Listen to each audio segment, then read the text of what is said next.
I've been a type 1 diabetic for 43 years. I've certainly had some struggles during that time, but also some great victories. The most difficult time of my life, however, was when I lost my sight due to complications of type 1 diabetes.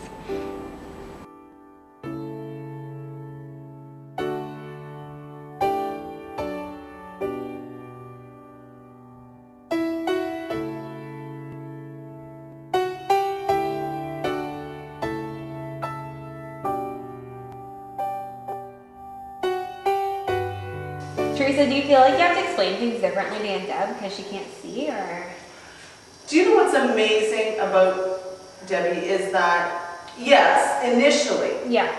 but she remembers it more than the average person does. Like, you are so body aware that I don't have to explain things twice. So next week, if we come to do this exercise again, because she feels so much more than someone else does, I won't have to explain this at all again. That might not be pretty though. I don't know, I've never done that before. Okay? Okay. Take a step out and pull it. 20 reps. Is that good there? Come back a bit, take a step back. That's good, very good. Force it, force it. After completing university, I went on to establish a very rewarding teaching career. And shortly after that, I fell in love and was married to the most amazing man. Here this could be a chapter out of a fairy tale, right? And it is. Good. 7, 8, 9, push, 10, 11, 12. That was great. Yeah, I love it.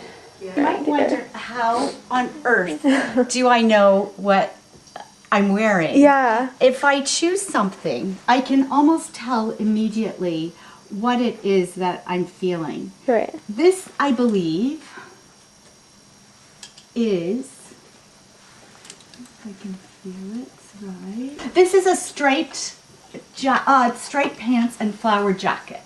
Yep. Okay. So.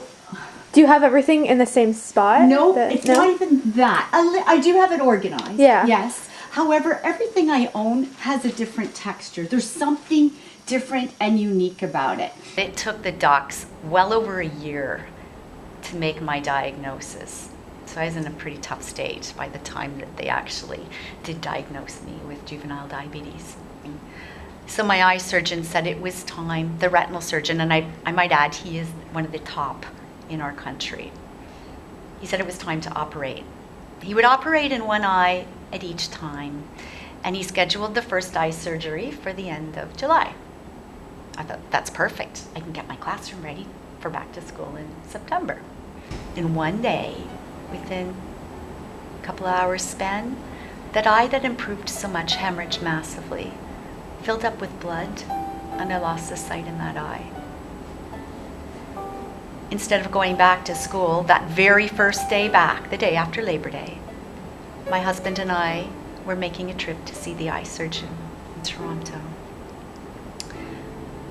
And during that car ride, the second eye hemorrhaged. The last thing I could see was my husband's face. It's the last visual memory I ever have. I remember my eye slowly filling up with blood as the sight was going away. And by the time we arrived at the eye surgeon's office, I couldn't see a thing. He made valiant attempts to try to restore any sight he could by operating several more times in each eye, but he could not restore any sight at all. I was left totally blind that day. I lost a lot more than my sight. I lost my career, my independence, my goals and my dreams, and life as I knew it. I really was thrown into a world of darkness, and I had had no idea this would ever happen to me. I had no coping skills. I implore you, please, talk about it with your family and your friends. Sign your donor cards, organ and tissue donations. Save lives.